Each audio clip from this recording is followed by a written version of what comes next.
Alors, Monsieur le Ministre, vous le savez, la conjoncture est difficile et les entreprises se trouvent dans une situation fort compliquée et qui pose vraiment problème. En 2012, on a eu un record de faillite qui a atteint 11 000 unités. Et suivant les chiffres qui ont été publiés par Graydon, ce mois de janvier 2013 a été catastrophique, puisqu'il s'est clôturé avec 1147 faillites, donc soit une hausse de 40,4% par rapport au mois de janvier 2012. Et pour ce mois de février 2013, on enregistre 923 faillites, soit une augmentation de 4,4% par rapport à l'an dernier. Alors le syndicat des indépendants et des PME dit que cette année 2013, on s'y attend, mais devrait pulvériser tous les chiffres de défaillance des entreprises. Alors dans ce contexte, je pense qu'effectivement, il est difficile, et je suis certaine que ce n'est pas votre cas, vous n'ignorez pas ces situations dramatiques dans lesquelles se trouvent ces PME et TPE. Alors ma question, Monsieur le Ministre, concerne ce secteur HoReCa, qui est un des secteurs les plus touchés par la crise.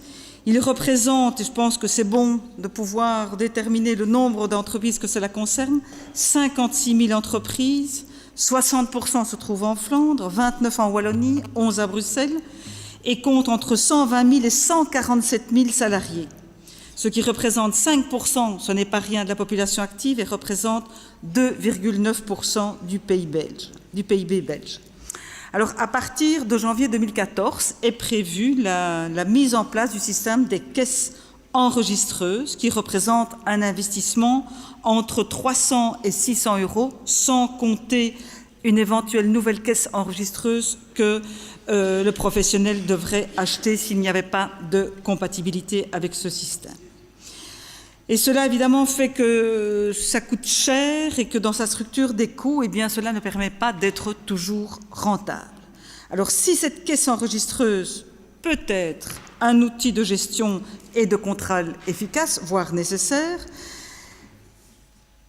il l'est surtout dans des établissements qui emploient un grand nombre d'employés, tandis que cela ne s'avérerait pas justifié pour les petits établissements qui tourneraient aux environs de 90% et qui emploieraient moins de 5 personnes, pour 90% d'entre elles, et 56% qui n'emploieraient personne. Alors, selon une étude Solvay que je vous remettrai, parce que j'ai demandé aux gens de Solvay de pouvoir la procéder, je vous la remettrai, c'est un petit présent. Alors, selon cette étude Solvay dans laquelle j'ai puisé pas mal d'informations, en fait, ils disent que si on implantait ce système de caisse enregistreuse, cela provoquerait la faillite de près de 27% des établissements. Les conséquences pour l'emploi seraient très dures. 15 000 emplois directs, cela veut dire 5 fois plus de pertes d'emplois que l'usine d'Opel Anvers, et même, voire 21 000 emplois si l'on tient compte des emplois indirects. Je souligne, et vous le savez, qu'il s'agit d'une main-d'œuvre majoritairement non qualifiée. Alors, mes questions, Monsieur le Ministre. Premièrement, ne serait-il pas préférable de postposer encore l'entrée en vigueur de ce système, mais pour les grosses et moyennes entreprises qui utilisent une nombreuse main-d'œuvre dans leurs établissements? Et deux, ne faudrait-il pas supprimer ce système de caisse enregistreuse dans les établissements qui engagent très peu de personnel ou pas du tout de personnel, comme par exemple les établissements où ils travaillent en couple, parce que tout simplement, ils n'ont pas les revenus nécessaires pour payer les salaires et les charges sociales élevées que l'on connaît dans ce secteur.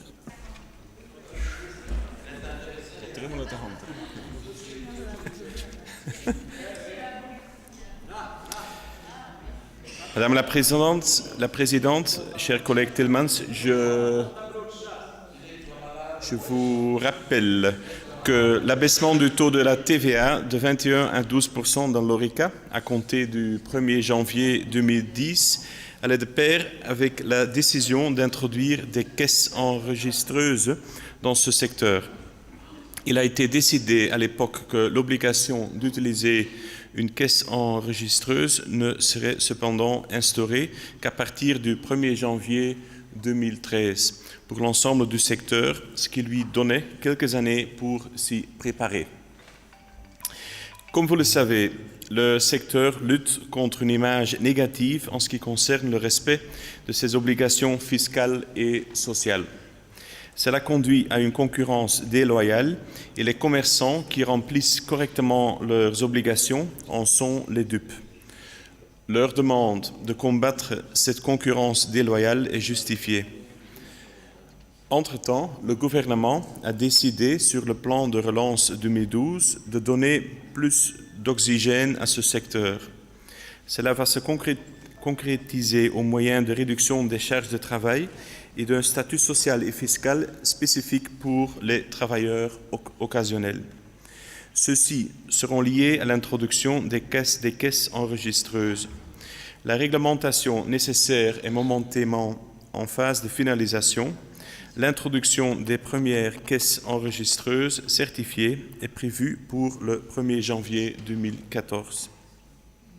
Le gouvernement n'a pas l'intention d'encore reporter l'obligation d'utiliser des caisses enregistreuses dans l'ORECA, ni de moduler la mesure en fonction de la taille de l'établissement ou du personnel employé, ce qui risquerait de provoquer des distorsions de concurrence dans ce secteur. Je dois néanmoins préciser que les entreprises du secteur ORECA qui n'effectuent des activités de restauration qu'à titre complémentaire ne sont pas tenues d'utiliser un système de caisses enregistreuses si le chiffre d'affaires généré par cette activité n'atteint pas 10% du chiffre total d'affaires. Je vous remercie. Je peux répondre? Merci, Mme Tillemans. Je vous cherchais. Merci, Monsieur le Ministre, pour votre réponse. Évidemment, on partage tout à fait l'idée de combattre effectivement la concurrence déloyale, c'est évident. Par contre, je regrette que le gouvernement ne souhaite pas reporter, étant donné la situation économique difficile que nous connaissons, parce que c'est quand même un important marché de main-d'œuvre non qualifiée. Mais par contre, la réflexion quant aux établissements où ils travaillent en couple, où il n'y a pas de personnel engagé, ils travaillent à deux, je ne vois pas tellement la nécessité d'avoir des caisses enregistreuses puisqu'il n'y a pas de mouvement de personnel. Voilà.